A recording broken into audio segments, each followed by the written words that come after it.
Hey, it's Matt. In this video, I'm going to talk you through how to set up your first welcome sequence with MailChimp. This is basically the automated emails that go out to people that sign up for your list or download your free book or whatever it is, so that you don't have to manually email them. This is the power of autoresponders, is that you start building a relationship with these people that come to your website on autopilot. And so it's really, really cool. So we're going to get into our MailChimp account. Now, if you're at this point in the course, I assume that you have set up a form because we dropped one in on our website, and part of that process, it automatically created a list. So all we need to do, we can click on the Create Campaign button here, and you can do the Let Us Guide You option, that's fine. We don't want either of these options. We're going to click the Connect with Your Contacts one, and we're going to use Welcome New Subscribers. So this campaign is just going to be called the Welcome Campaign. Now I've got a single list here, the Daily Energy Free ebook. So this is the list of people that sign up for my free ebook on various places on the website. So we'll begin that and I'll show you how this works. So the first thing is we want to change this first trigger to actually happen immediately. So rather than saying wait one day, we can say send it immediately. And this option here, trigger when subscribers are imported. So if you have someone, you might meet someone, they give you your email address, their email address, and they want to get your information, you could manually put their email in and import it. That would be what this option does. So I'm going to trigger that one, so in case I add people to the list some other way, they'll automatically get this sequence. Right, so it's every day, all day, edit schedule. We would edit that and say, we can send it every day, or we only want this to be sent on certain days of the week. So for an automatic email when they sign up, we want it all the time and as soon as possible. So this option here would mean that you could say, okay, I want to send this at 12 a.m. Eastern time, so it's midnight, for example, to everybody. Now, that's probably not the best time to send it, but so you would set that to say, okay, I want this to go out at 7 p.m. Now, we don't need this, we just want as soon as possible. And only send between would basically give you a window on when it goes, right? So you can edit your account details, etc., on changing your time zone. This is a really important point, actually. You want to do this. When I first set up my first autoresponder account, I didn't do this. And so here we are down the track years later, I've set up campaigns like this, and I'm always doing time conversions based on where I am versus my subscribers, which are in the same country in my case. But so we could, we can edit this and make sure we're set correctly. So you go in here, and I'm going to change this, my one, to be so where I am. So I'm going to say it's going to be +10. Here we go. And you can change the format to be whatever it is in your country or whatever you prefer. I'm just going to leave it. And currency format doesn't matter for me. So. Right.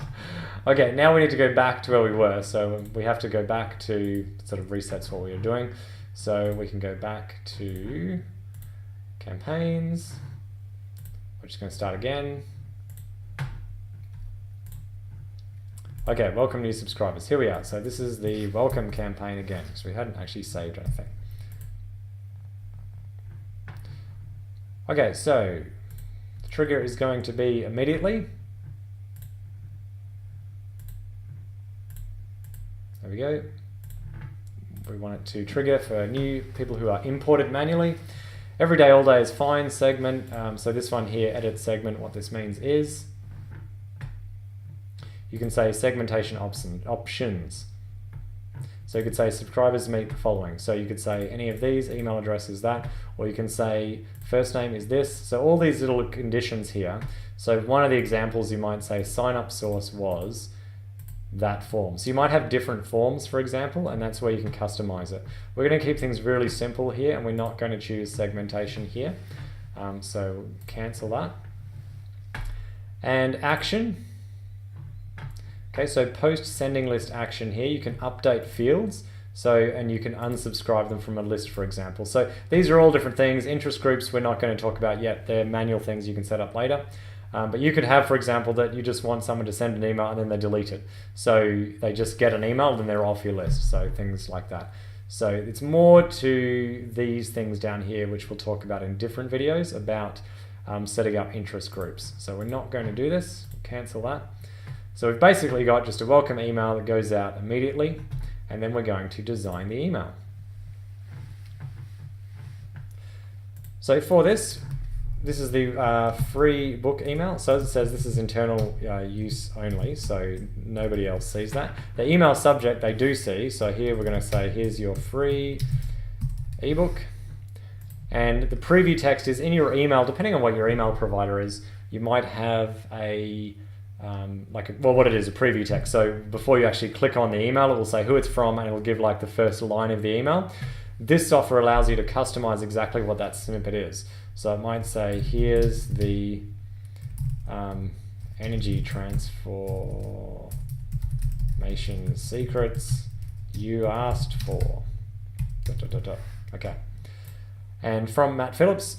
So I may mention this in another training, but you want to use a name ideally, even if you're representing a bigger brand.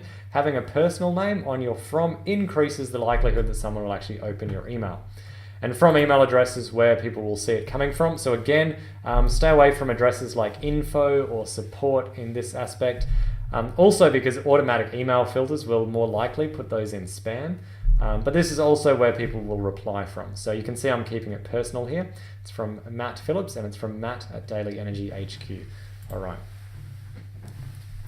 Now this might be surprising to you, but the best advice I can give you on email marketing is to keep things very, very simple. So we're going to find the simplest one we can find here, which is right here, simple text. Because all we want to do is we want to communicate with people. We want to make it personal. And when someone writes you a personal email, they don't generally put lots of different images and things. They might put one image in, which is certainly I recommend you do.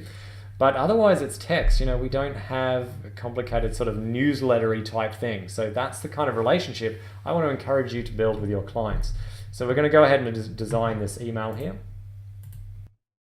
And the first thing I've just done is actually deleted the headline. So now we've got a text block. And what I want to show you before I go and populate all this is I've clicked edit block.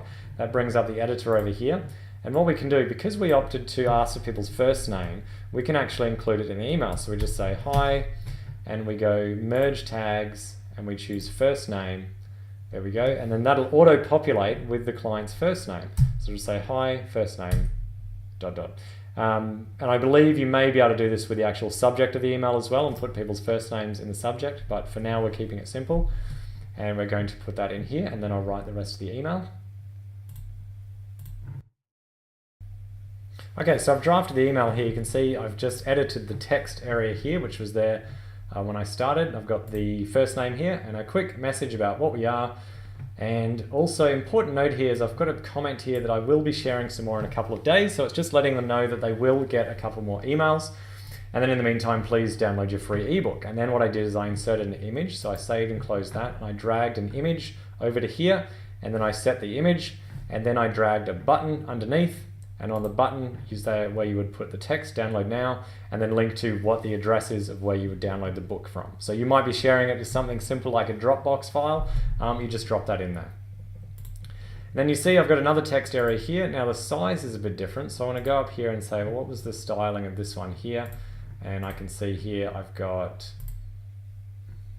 it's varied, so we should make sure, okay, 12 is a bit small. Generally 14 or 16 is good because you want to make sure it's not massive on a mobile. So I'm going to use 14 everywhere. There we go. All right, and then there's my email. And look, you can even apply to the whole email if you want. So then I can preview what my email looks like, and it will show me that's what it looks like. And you can tell a merge field is working correctly because it'll actually say, see how it's changed? It's got test first name here rather than just F name. And you'll see on a mobile, it's very easy to read. So remember that most people are actually going to be reading your email on their phone. So pay attention to how this one looks. And that's what it'll look like. And see, this has got our reminder that we populated earlier about why they're getting this, the mailing address, etc. And of course the unsubscribe button that you've got to have. So that's the first email. And in the inbox, we'll see how the preview works here. Nope, it's not going to let us do that. Okay, so that's fine. And we can get out of preview mode and we've saved. Okay, save and continue. So there we go. So that's the email. This will trigger immediately after people join, and then all we do to keep this going is we simply add another email. So here we go, trigger, 1 day after subscribers have sent previous email, which I do suggest you do. So to send one the next day while they're still fresh as to who you are, and then you want to slow things down to maybe just a couple of weeks. There's many different strategies which I'll talk about later, but definitely do one more follow-up the next day. Actually, I'm going to add one in here, I forgot. One important email here. If you're not familiar with the idea of whitelisting, people send emails saying, send someone an email, say, can you please drag the email into your main inbox so that people get our emails. But I don't know about you, but I've never ever done that. So, and most people won't do it. But there is another way that you can help someone else's email program trust your email, and that's by getting them to write you an email. So this is a great little trick here you can add in. And it again adds to the personalization of it to get them to write to you and maybe send some information about what they're looking for. So we write down here, we're going to add in another email, edit the trigger. And this one here, after the previous email, so the previous email was sent immediately, we're actually going to wait just 1 hour. So 1 hour later, we're going to send them another email. Now that seems a lot, but watch as we write this email why we're doing it. So we're going to go in, we're going to leave these as they are, blank, that's fine. We're going to design the email. We're going to do another blank email. This is going to be the, did you get my email? And so this is called, did you get my last email? And preview text is, we can say, it's Matt, the energy guy. Okay, so that's a bit of a prompter as to what that's going to be about. And you'll see that's actually the same text I used at the beginning. And that's fine. Next. We're going to go straight down again. We're going to use a simple text. Get rid of the header and have a look at this message. Okay, so here's the email, and you can borrow this text as well. Like it's just saying, hey, whoever it is, it's Matt, the Daily Energy Guy. Just want to check I've got your email address right and you got my last email with your free ebook. If so, could you do me a favor and hit reply to let me know you got it? Also, if you want to, feel free to let me know what your #1 biggest challenge is when it comes to building better energy each day. Thanks again, Matt.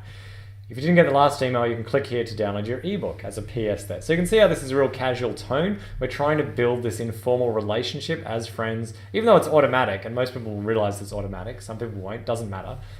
It's just building that, and importantly, it's starting to get a conversation going. So they might reply.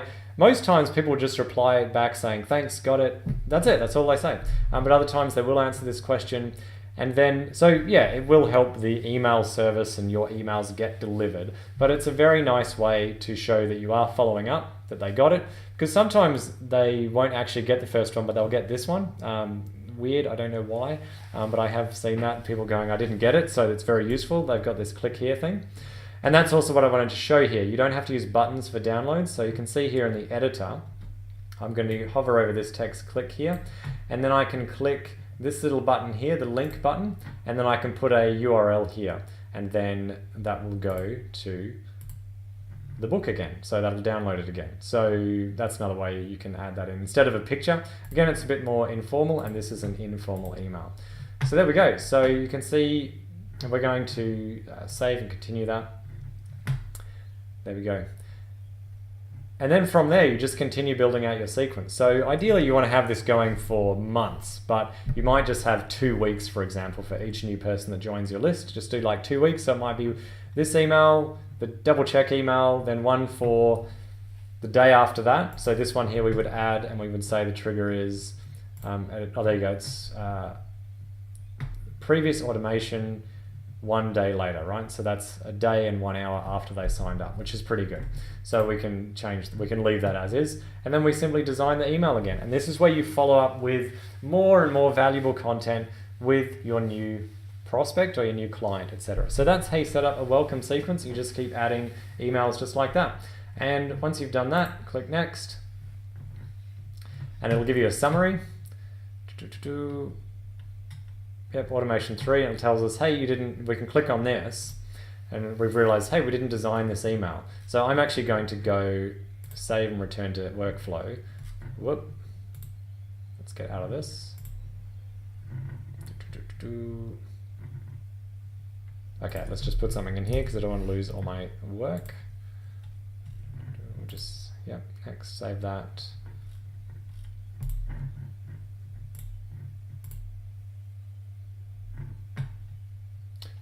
Okay, so I'm back here, and now I'm going to say, hey, I actually don't want that email, so I'm going to delete the email. So this is the way MailChimp does that. You've got to type delete again. There we go. So I've just got my 2 emails. Now I'm going to go back to my confirm page, and it's going to tell me that everything is good, and I can go start workflow. See, so there's already 2 emails that have subscribed up to this list. It's probably me. So I can start the workflow, and they'll actually get that. And there we go. That is how you set up your welcome sequence for your MailChimp opt-in.